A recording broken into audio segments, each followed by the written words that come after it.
말씀은 됐어요? 네. 하나님 말씀은 갈라디아서 3장 13절부터 14절입니다. 갈라디아서 3장 13절부터 14절 우리 함께 한 목소리로 봉독하겠습니다. 갈라디아서 3장 13절부터 14절 시작.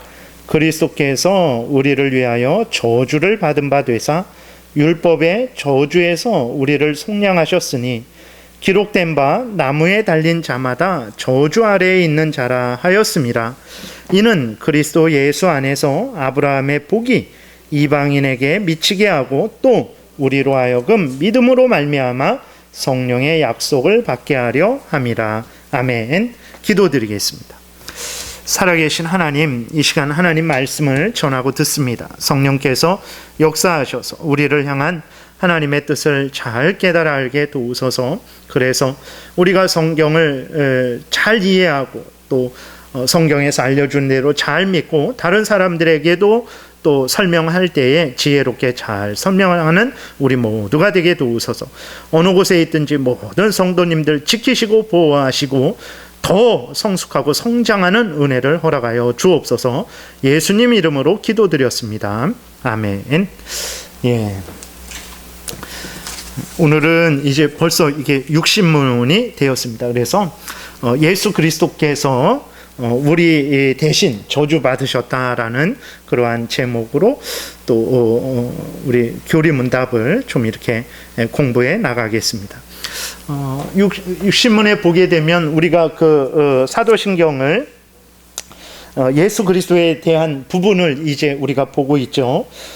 그랬을 때 그 예수 그리스도에 대한 부분, 첫 번째, 전능하사 천지를 만드신 하나님 아버지를 내가 믿사오며, 성부 하나님에 대한 부분, 그 외아들부터 이제 예수 그리스도에 대한 부분이에요.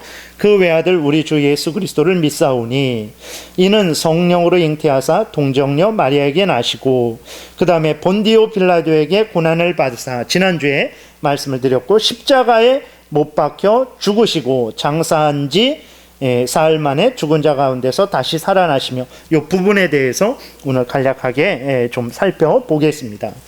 그 육신문을 제가 읽을 테니까 답을 읽어주세요. 그리스도께서 십자가에 못 박히신 것은 사람들이 다른 방법으로 그분을 죽게 했을 때보다 다른 더 깊은 의미가 있습니까?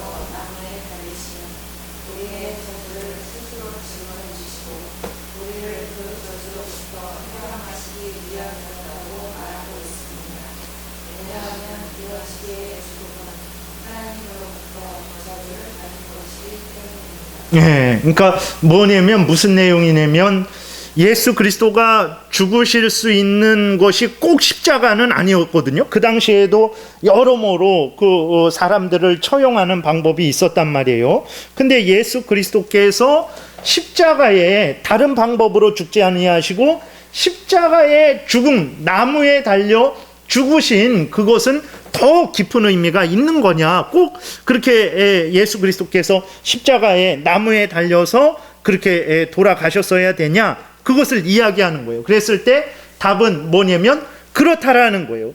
하나님께서 그럼 왜 그럼 예수 그리스도께서 칼에 죽으실 수도 있는 것이고 뭐 다른 방법으로 죽으실 수도 있는 건데 왜 그럼 예수 그리스도께서 나무에 달려서 십자가에 달려서 그렇게 죽으셨냐? 왜 그렇게 하나님께서 그렇게 죽도록 하셨는가? 그랬을 때에 왜 그랬냐면 첫 번째로는 우리들의 죄가 우리들이 하나님 앞에서 범죄한 것 때문에, 다시 말해서 아담으로부터 원죄를 물려받죠. 아담이 우리의 대표라서 아담이 십자가에 아담이 선악과를 따먹고 범죄한 것이 우리들이 범죄한 거예요. 그러니까 우리나라의 대통령이 외국에 나가서 무슨 조약을 맺잖아요. 그러면 우리들이 해당되는 거잖아요. 우리들이 맺은 것과 똑같은 거예요. 예를 들어서 우리 반에서 어떤 대표가 개 400m 뭐 개주를 우리 애들이 했는데 그 대표가 이긴 것이 우리가 이긴 것과 똑같은 거예요. 그래서 아담이 범죄한 그것이 우리가 범죄한 것이 되는 거예요. 아담이 죄를 진 게 우리가 죄를 진 게 되고, 그 다음에 아담이 그 죄를 졌으니까 죄에 대한 책임이 있잖아요. 우리도 책임을 지게 되는 거예요. 그 다음에 그러한 부패성을 우리가 물려받고, 그 다음에 죄의 책임을 물려받고, 아담이 죄를 졌으니까 죄로 오염되고 부패됐단 말이에요. 그럼 그걸 우리가 그 죄로 오염되고 부패된 것도 우리가 물려받았어요. 그게 원죄예요. 그 원죄도 우리가 형벌받아야 돼요. 원죄 때문에. 그리고 우리가 그 원죄를 가지고 태어나고 그 이후부터는 어떻게 합니까? 우리가 또 스스로 범죄한단 말이에요. 그렇게 되니까 원죄 때문에 우리가 지은 자범죄 때문에 우리가 하나님으로부터 저주를 받아야 된다라는 거예요.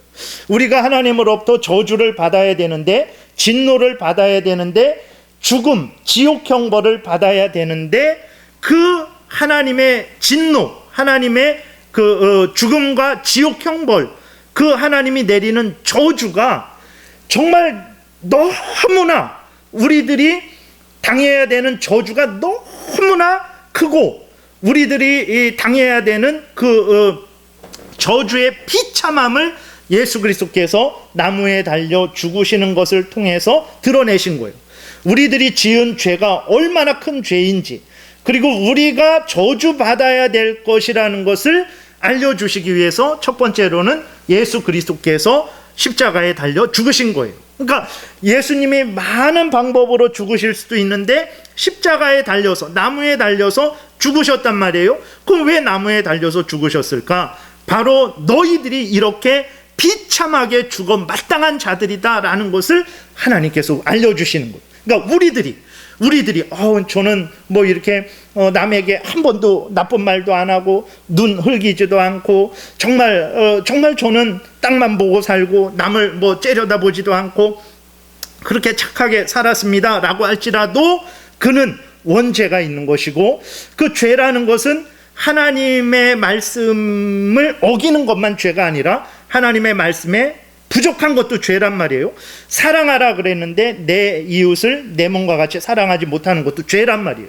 그러면 거기에 대해서 하나님의 형벌을 받아야 되는데, 그 하나님의 형벌을 받아야 되는 그 정도가 어느 정도냐? 정말 나무에 달려 죽을 정도라는 거예요. 그 나무에 달려 죽는다라는 것은 이스라엘 백성들에게 있어서 하나님의 저주를 받는다라는 의미예요. 가장 악한 죄인이다, 가장 비참하게 죽어야 마땅한 자다라는 의미거든요. 그래서 신명기 21장 33절에도 보게 되면 나무에 달린 자마다 하나님께 저주를 받은 것이다 라고 이렇게 기록이 되어 있어요. 나무에 달려 죽는다, 그것은 다르게 죽는 것보다도 더 비참하게 죽는 것을 표현하는 거거든요. 저 사람은 진짜 하나님의 저주를 받은 사람이군, 이것을 의미하는 거예요. 그러니까 그것은 이스라엘 백성들에게 아주 그냥 각인이 돼 있는 거예요. 상식적이죠. 그리고 신약의 사람들도 마찬가지예요. 오늘 그 갈라디아서 3장 13절 읽었잖아요. 거기에서도 이렇게 기록되어 있어요. 신약 사람들도 그리스도께서 우리를 위하여 저주를 받은 바 되사 율법의 저주에서 우리를 속량하셨으니 기록된 바 나무에 달린 자마다 저주 아래 있는 자다. 신명기 21장 말씀을 그 신약에 있는 이스라엘 사람들도 여전히 알고 있었던 거예요. 그래서 나무에 달려 죽는다, 저 사람은 하나님의 저주를 받은 사람이구나 라고 인식이 되는 거예요. 아주 비참하게 하나님의 진노를 당한 사람이구나 라고 인식을 하고 있는 거죠. 그러니까 예수님이 나무에 달려서, 십자가에 달려서 죽으셨잖아요. 그것은 무엇을 드러내시는 거냐? 우리들이 그렇게 하나님의 저주를 받다 마땅한 자들이라는 거예요. 우리들이 그렇게 하나님 앞에서 저주를, 진노를 받아 마땅한 자들이다라는 것을 드러내시는 거예요. 그러니까 예수 그리스도께서 그것을 드러내시고, 두 번째로는 예수 그리스도께서 그 저주를 우리를 대신해서 받으셨다라는 것을 지금 드러내시는 거죠. 우리가 그렇게 십자가에 못 박혀서, 다시 말해서 하나님의 저주를 받아 마땅한 자인데, 우리가 저주받지 않고, 우리가 진노받지 않고, 우리가 죽음, 지옥 형벌 받지 않고, 누가 대신 저주받고 누가 대신 지옥 형벌을 받았습니까? 예수 그리스도가 대신 지옥 형벌을, 예수 그리스도가 대신 그 죽음의 형벌을 받으신 거예요. 그러니까 예수님이 십자가에 달려 돌아가셨다라는 것은 하나님의 저주를 받았다라는 거예요. 근데 그 저주가 예수님이 잘못해서 저주받으신 게 아니고 우리가 받아야 될 저주를 예수 그리스도께서 대신 저주받으신 거죠. 그러니까 예수님이 그렇게 나무에 달려서, 십자가에 달려서 죽으신 것은 바로 정말 첫 번째로는 우리가 그렇게 비참하게 죽어 마땅한 자들이다라는 것을 드러내는 것이고, 두 번째로는 예수님이 우리 대신 저주를 받았다라는 것을 드러내시는 거예요. 그 다음에 그래서 61문에 보게 되면 제가 질문을 읽을 테니까 답을 읽어주세요. 뭐라고요? 예수 그리스도께서 하나님 앞에서까지 저주를 받으셨다고 말하는 것은 그분을 모욕하는 것 아닙니까?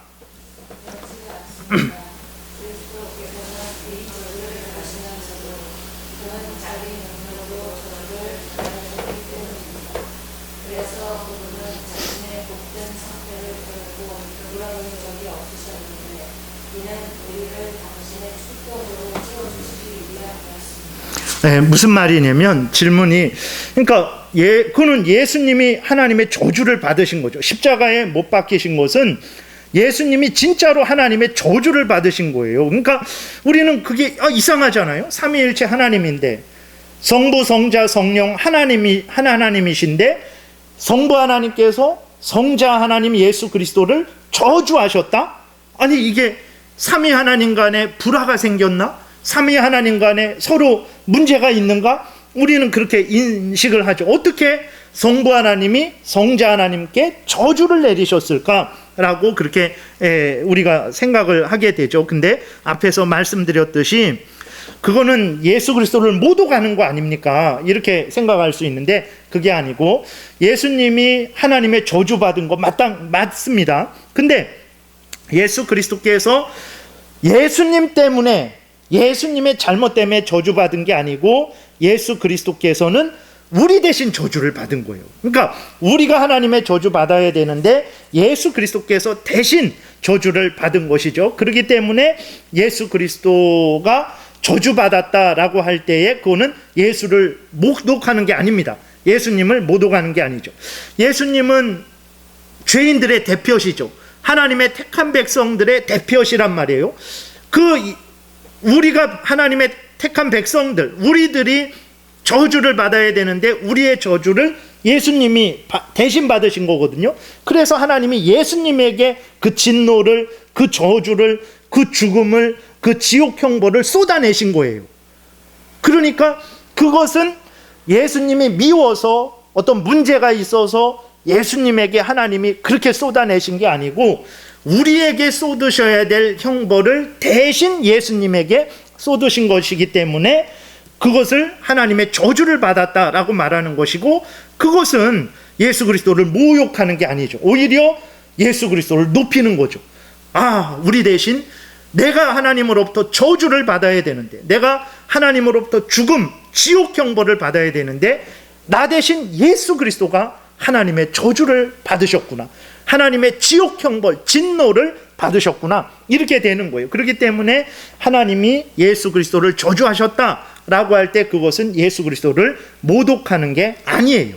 그렇게 하면 되고, 두 번째로 여기 보게 되면 그렇지 않습니다. 그리스도께서는 그 다음에 이 저주를 받으시면서도 그는 자기 능력으로 저주를 멸하셨기 때문입니다. 이것도 좀 이상해요. 자기 능력으로 저주를 멸하셨대요. 하나님이 저주를 내리시니까 예수 그리스도가 그 저주를 막 이렇게 물리치고 안 받으려고, 그런 의미가 아니고 무슨 얘기냐면,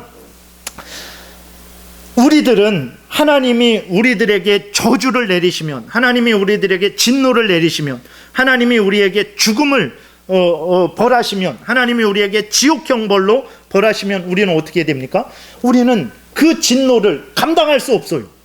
우리는 그 죽음의 형벌을 감당할 수 없어요. 그래서 우리는 영원히 죽게 되죠. 영원히 지옥에서 정말 형벌받아서 멸망하게 된단 말이에요. 근데 예수 그리스도는 하나님이 내리시는, 하나님이 예수 그리스도에게, 예수 그리스도니까 우리가 받아야 될 형벌, 예를 들어서 100인데 예수 그리스도에게는 뭐 1만 허락한다든지 아니면 뭐 50만, 반만 허락하시든지, 아닙니다.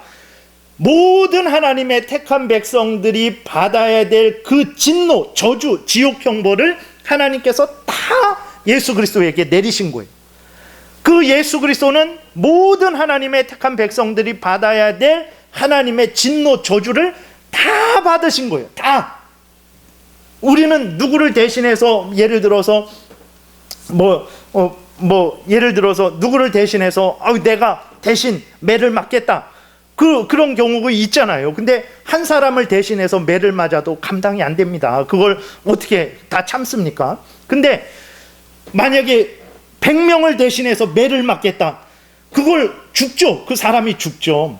우리는 그렇게 안 되는 거예요. 그러나 예수 그리스도는 하나님의 택한 백성들에게 내리실, 그 죄인들에게 내리실 하나님의 진노와 저주를 다 받으신 거예요. 그리고 그래서 다 받으셔갖고 하나님의 진노를 누그러뜨리신 거예요. 하나님이 이제 하나님의 백성들에게 더 이상 저주 내리시지 않아도 돼요. 왜 그러냐면 그 예수 그리스도가 그 모든 죄악에 대한 저주, 진노, 형벌을 다 받으신 거예요. 그래서 하나님의 공의를 만족시키셨어요. 하나님이 그 모든 죄값을 다 치르신 거죠, 예수 그리스도에게서. 근데 만약에 우리가 그렇게 대신 치른다면 우리는 우리 자신도 감당 못하고 더더군다나 다른 사람의 죄를 대신해서 감당한다? 있을 수가 없죠. 우리는 영원히 지옥에 떨어져서 헤어나오지 못하죠. 근데 예수 그리스도는 그 하나님이시기, 인간이시면서 동시에 하나님이시기 때문에 그 하나님이 내리신 진노, 저주를 다 받으시고 그 죽음의 형벌, 지옥 형벌을 받으시고, 그래서 하나님의 진노를 누그러뜨리시고 그 죽음과 지옥 형벌에서 승리하신 거예요. 이기신 거예요. 우리들은 못 이겨요. 그러나 예수 그리스도는 다 받으셔서 다 감당하시고 그 죽음에 머물러서, 죽음에 져서 무덤에 머무르는 게 아니고 그 무덤에서 이기신 거예요. 살아나신 거예요. 예수님의 능력으로. 그렇기 때문에 예수 그리스도가 하나님의 저주를 받았다라는 것은 모독 아닌가? 모독이 아니라는 거예요. 왜냐하면 예수님이 자신의 죄 때문에 저주받으신 게 아니죠. 우리 때문에 저주받으신 거죠. 그렇기 때문에 그건 모독 아니고, 두 번째로는 예수 그리스도는 그 하나님의 저주를 다 감당하시고 그 저주를, 그 죽음, 지옥 형벌을 스스로 이기고 승리하신 분이기 때문에 예수 그리스도께서 하나님으로부터 저주를 받으셨다라는 것은 예수 그리스도에게 모독이 안 된다라는 거예요. 그리고 예수 그리스도께서 그렇게 저주를 받으시고 승리하신 것은 바로 우리를 당신의 축복으로 채워주시기 위함입니다 라고 이렇게 이야기하고 있어요. 그래서 3장 14절에도 보게 되면 이는 그리스도 예수 안에서 아브라함의 복이 믿음으로 말미암는 구원이죠. 아브라함의 복이 이방인에게 또 미치게 하고 또 우리로 하여금 믿음으로 말미암아 성령의 약속, 거듭나서 하나님의 자녀가 되는 구원, 그것도 구원이죠. 다르게 표현하는 거죠. 그 구원을 이제 받게 하려 함이라 라고 이렇게 말합니다. 그러니까 예수님이 하나님으로부터 저주를 받은 거 모독 아닙니까? 아니에요. 우리 대신 저주 받으신 것이고 그거는 칭찬받으실 일이죠. 그리고 예수 그리스도는 그 모든 하나님의 진노를, 저주를 다 감당하시고 그 죽음, 지옥 형벌 권세를 이기신 거예요. 승리하신 거예요. 죽음도 지옥 권세도 예수 그리스도 앞에서는 무릎 꿇게 되는 것이죠.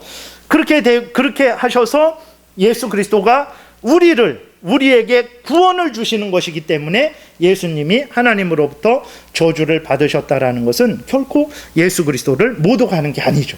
그거는 정말로 우리에게 복되고 복된 소식이죠. 예수님이 우리 대신 저주를 받지 않으셨다? 그럼 우리가 저주받아야 돼요.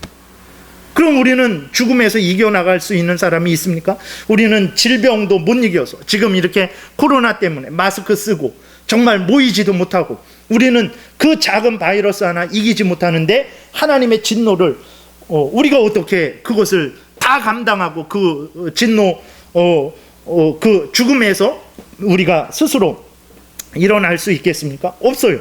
예수님이 우리 대신 저주받지 않으셨으면 우리는 소망이 없는 거예요. 그래서 예수 그리스도께서 우리 대신 저주받았다라는 것은 예수님에게 모독이 안 됩니다. 그것은 오히려 정말 예수님께 영광이 되는 것이고 우리에게 은혜가 되는 것이라는 것을 우리가 기억을 해야 되는 것입니다. 그 다음에 62문, 이렇게 제가 읽을게요. 그 뒤에 나오는 말인 장사되어, 이 사도신경에 나오죠. 장사되어를 설명해 보세요.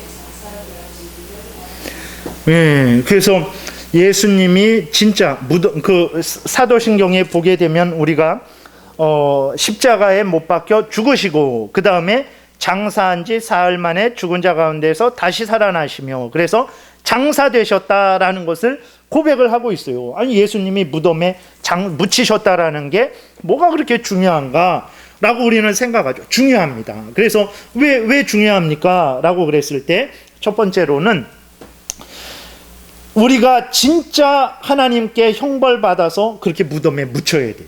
우리가 지옥에 떨어져야 됩니다. 영원히 무덤에 묻혀야 되고 영원히 지옥에 떨어져야 되는 거예요. 우리가 그렇게 돼야 된다라는 것이 그것을 통해서 이제 보여지는 것이고, 두 번째로는 예수 그리스도께서 하나님의 저주, 진노를 진짜로 받으셨다라는 것, 실제로 받으셨다라는 것. 그래서 예수님이 그냥 적당하게, 예를 들어서 하나님이 적당하게 진노 내리시고 적당하게 저주하시고 적당하게 벌 주셔갖고 예수님이 십자가에서 적당하게 벌 받으시고 적당하게 무덤에 좀 잠시 묻혀 계시다가 이렇게 살아나셨냐? 그게 아니라는 거예요.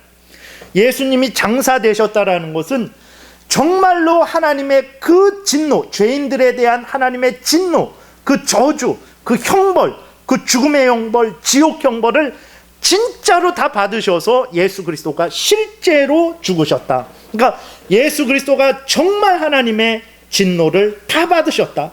예수 그리스도가 정말 죽음의 그 형벌을, 지옥 형벌을 받으셨다. 그래서 예수님이 실제로 받으셔서 실제로 죽은 거예요. 그래서 왜 그러냐면 이게 예수님이 죽지 않았다라고 주장하는 사람들이 그 당시에도 있고 지금도 있어요. 그리고 예수님의 죽음을 실제적인 죽음이 아니라고 그렇게 생각하는 사람들이 많아요.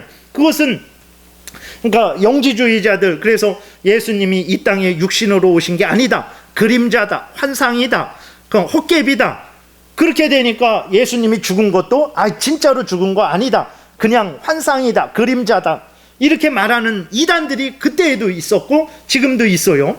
그러니까 자유주의 신학을 하는 사람들은 예수님을, 그러니까 인간 중심적으로 신학을 하는 사람들은 예수님을 참 하나님이요 참 인간으로 안 보죠. 그리고 예수님이 십자가에서 진짜 죽었다고 생각 안 해요. 왜 그러냐면 사람이 어떻게 죽었다가 살아나는가, 그거는 제자들이 꾸며낸 이야기다. 예수님이 기절하셨었다, 기절하셨다가 3일 만에 깨어나갖고 그렇게 무덤에서 나오신 것이다 라고 이렇게 말하는 사람들이 있어요. 근데 그렇게 된다면 그러면 예수님이 실제로 하나님의 저주를 안 받으셨다고? 그러면 뭐가 됩니까? 이 성경이 다 거짓말이 돼요.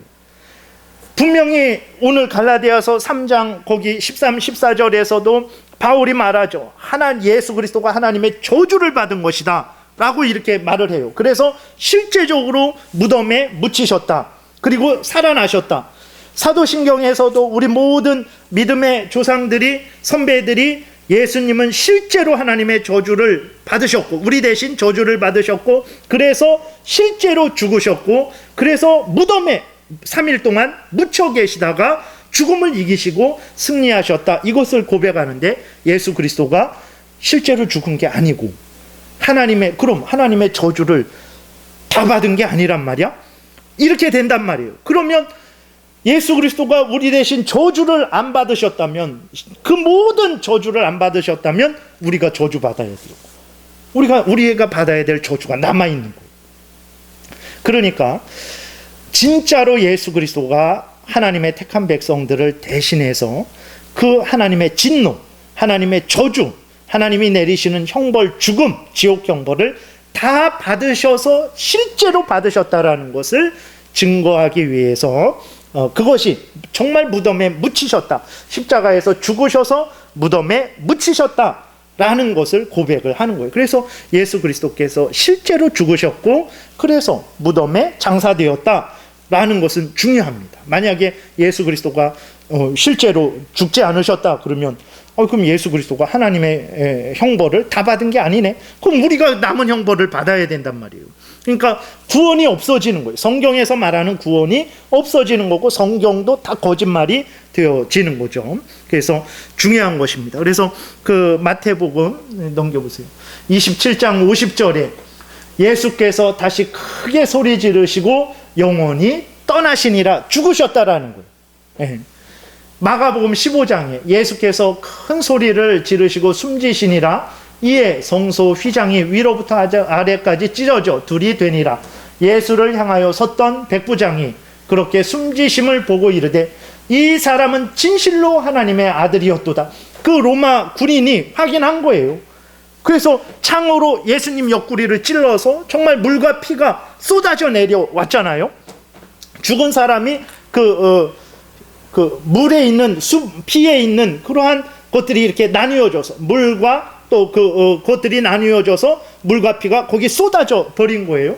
그러니까 예수를 향해 섰던 백부장이 정말 예수님을, 로마 군인이잖아요, 죽으신 것을 그가 봤어요. 그렇게 죽는 것을 보고 그 다음에 바위가 터지고 그 다음에 성소 휘장이 찢어지고 지진이 나고 그런 것들을 보면서 이 사람은 진실로 하나님의 아들이었도다 라고 로마 백부장이 증언하고 있어요. 예수님 실제로 죽으신 거예요. 그러면 실제로 죽지 않았다, 그래서 무덤에 장사된 게 아니다 라고 말한다면 이런 모든 게 다 거짓말이 되는 거예요. 이 성경 말씀이 다 거짓말이 되는 거죠.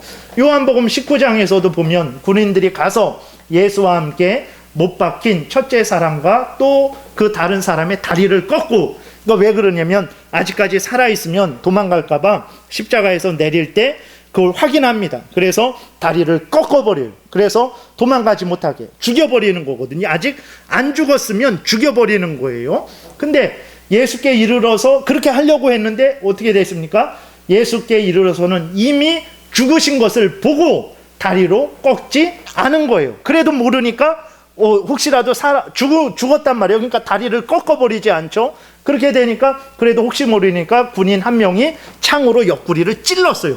그랬더니 여기서 물과 피가 쏟아져 내린 거죠. 그러니까 예수님은 진짜로 죽으셨어요. 그래서 무덤에 장사되셨어요. 근데 이것을 부인하는 사람들이 있어요. 죽은 거 아니다, 기절했던 거다, 그거는 그냥 실제가 아니고 환상이고 그거는 그림자고 헛개비다. 정말 요한 2서에서 말하고 있는 대로 그런 사람들은 적그리스도입니다. 우리의 구원이 다 없어지는 거예요. 우리의 구원을 취소시키는 것이고 하나님을 거짓말장이로 만드는 것이고 이 성경을 거짓말 책으로 만드는 거죠. 그 사람들은 사탄의 앞잡이가 되는 거예요. 아주 점잖고 아주 그 학식이 많고 공부 많이 한 그 신학자들도 사탄의 도구가 되는 거죠. 그래서 예수님이 실제로 죽으시고 무덤에 장사되었다라는 것은 아주 중요합니다. 그래서 우리의 저주를 예수님이 실제로 받으셨다라는 것을 증거하는 거기 때문에 그런 거예요. 그 다음에 63문입니다. 그러나 우리는 죽는 일을 조금도 멈추지 않기 때문에 이 그리스도의 승리는 우리에게 어떤 유익을 준다고 생각하기가 어렵지 않습니까? 네.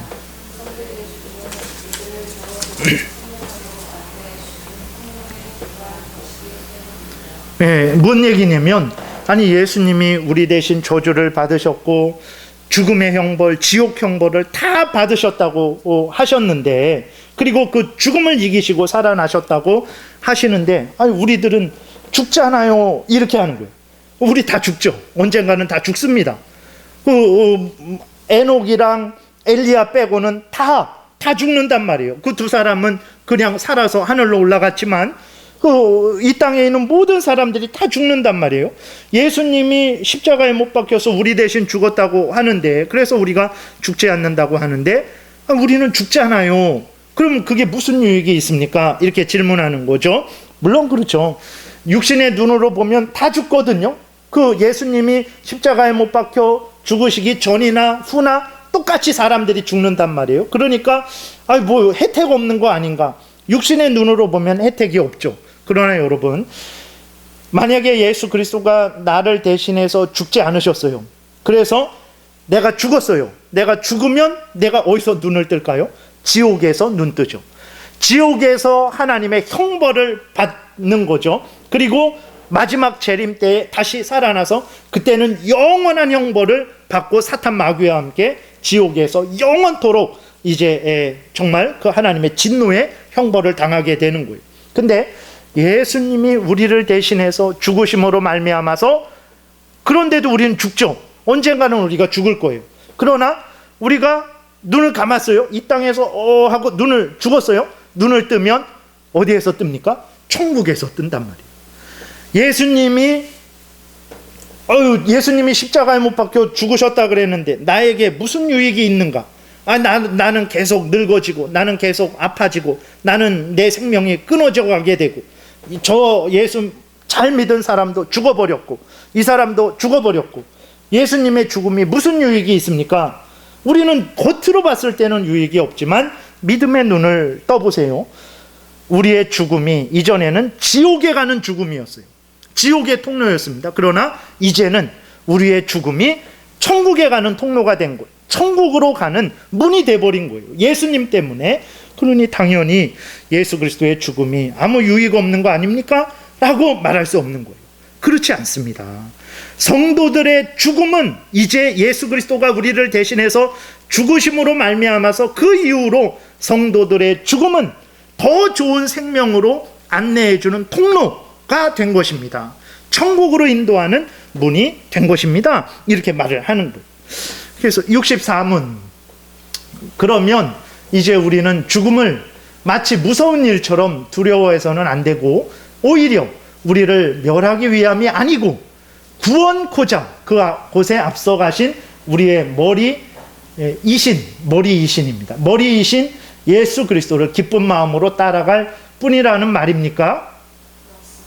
네, 그래요. 그러니까 죽음이 이제는, 그전에는 우리를 지옥으로 벌하는 하나님의 무서운 형벌이었는데, 예수 그리스도가 우리를 대신해서 죽으심으로, 저주를 받으심으로, 지옥 형벌을 받으심으로 말미암아서 예수 믿는 우리들에게는 그 죽음이 이제는 천국으로, 하나님께로 인도하는 것이 됐잖아요. 그러니까 우리가 이제는 죽음을 두려워하지 말고 그 죽음이 우리를 예수 그리스도께로, 하나님께로 인도하는 더 좋은 통로가 된 것이니까 죽음을 두려워하지 말고 이제는 이렇게 예수 그리스도를 기쁜 마음으로 따라가라는 뜻입니까? 네, 그렇습니다. 그렇게 해야 된다는 거예요. 그래서 여러분, 예수 그리스도 안에 있으면 모든 것이 복됩니다. 그러니까 죽음 무섭잖아요. 죽음 하나님의 형벌이죠. 그러나 예수 안에 있게 되니까 그 죽음이 우리를 하나님께로 인도하는 복이 된 거예요. 그 죽음이 우리를 천국으로 인도하는 복이 된 거예요. 이 땅에서 예수 믿지 않고 당하는 진노, 그것은 하나님의 형벌입니다. 근데 예수 믿는 사람들이 당하는 고통, 어려움, 그것은요, 우리의 죄를 없이 해주고 우리를 더 연단케 해주고 우리로 하여금 더 하나님을 믿고 의지하게 해주고 우리로 하여금 더 천국을 사모하게 해주는 하나님의 도구가 돼요. 그러니까 예수 그리스도 밖에 있으면 내가 정말 이 세상 부귀영화를 많이 누릴지라도 그것은 지옥으로 인도하는 부귀영화일 뿐이에요. 그러나 예수 그리스도 안에 있으면 내가 부족하고 연약하고 정말 병들고 아프고 가난하고 정말 이렇게 세상에서 소외된 삶을 살지라도 그 삶은 우리를 하나님께로, 천국으로 인도하는 삶이 되는 거예요. 죽음도 예수 밖에 있을 때에는 지옥으로 가는 문이지만 예수 안에 있을 때에는 그 죽음이 천국으로, 하나님께로 가는 문이 된 거예요. 예수 안에 있는 사람들은 사실 걱정할 거 없죠. 근데 현실에서 많이 어렵고 힘드니까 우리도 걱정하고 근심하고 불평하기도 하고 그러는 거지만, 사실 우리가 오늘 이렇게, 이게 성경이 말하는 거잖아요. 그것을 가만히 생각해 보면 사실 아쉬워할 것도 없고 두려워할 것도 없어요. 그래서 예수 믿는 사람이 무섭습니다. 예수 믿는 사람이 하나님만 바라보겠다 하면 그 다음에는 무엇으로도 안 돼요. 그 사람이 내가 이젠 하나님 중심으로 살겠다 그러면 그렇게 되면 진짜 세상의 부귀 영화 그런 거 다 보지 않고 하나님만 향해 가죠. 죽음을 위협해도 하나님만 향해 가죠. 그래서 예수 믿는 사람이 가장 이렇게 세상에서 두려운 사람이 되는 거예요. 왜? 우리가 잘나서 능력 있어서가 아니라 예수 그리스도께서 우리를 대신해서 죽으셨기 때문에, 그래서 모든 것이 우리에게 복이 되기 때문에, 죽음조차도 천국으로 인도하는 그러한 복으로 변했기 때문에 예수 믿는 사람은 두려울 게 없어요. 그래서 예수 믿는 사람이 세상에서 가장 힘있고 용기 있게 살아갈 수 있는 거죠. 이 모든 게 예수 그리스도께서 우리 대신 저주 받으셔서, 우리 대신 십자가에 못 박혀 죽으셔서, 우리 대신 그 죽음의 형벌, 지옥 형벌을 받으시고 승리하셨기 때문에 우리에게 주어진 은혜입니다. 우리가 누구를 의지해야 되겠습니까? 예수 외에 누가 우리의 구원자가 되겠습니까? 오직 예수 그리스도 외에는 우리의 구원자가 되지 않는 거예요. 그래서 예수 믿는 게 이렇게 복된 것이고, 그래서 예수 중심이 돼야 되는 거예요. 그래서 다른 거, 헛된 거 의지하지 마시고, 우한 배렴으로 말이 됩니까? 이게 도대체 사람 사는 건지, 이게 너무나 우리의 그런 일상이 그냥 어긋나고 뒤죽박죽이 되고 무너지고 참 정신을 차릴 수 없는 그러한 상황인데, 그럼에도 불구하고 예수 그리스도 안에 있으면 이것이 오히려 우리를 더 회개케 하고 더 하나님을 의지하게 하고 더 천국을 사모하게 하는 수단이 되는 거예요. 예수 안에서는 모든 것이 복이 되는 것입니다. 그렇기 때문에 예수님 잘 믿으시고 예수님 제일 우선 중심으로 살아가시기를 바랍니다. 기도드리겠습니다. 살아계신 하나님, 감사합니다.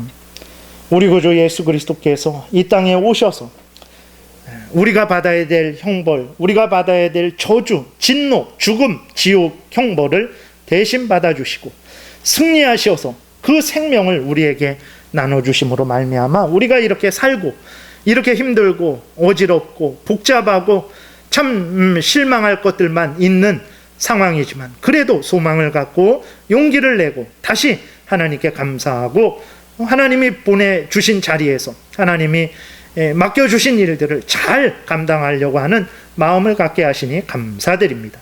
이 모든 것이 우리 구주 예수 그리스도의 십자가 죽음으로 말미암은 것임을 깨달아 알고 더욱 하나님께 영광을 돌리고 우리 구주 예수 그리스도를 전적으로 의지하게 도우소서. 예수님 이름으로 기도드렸습니다. 아멘.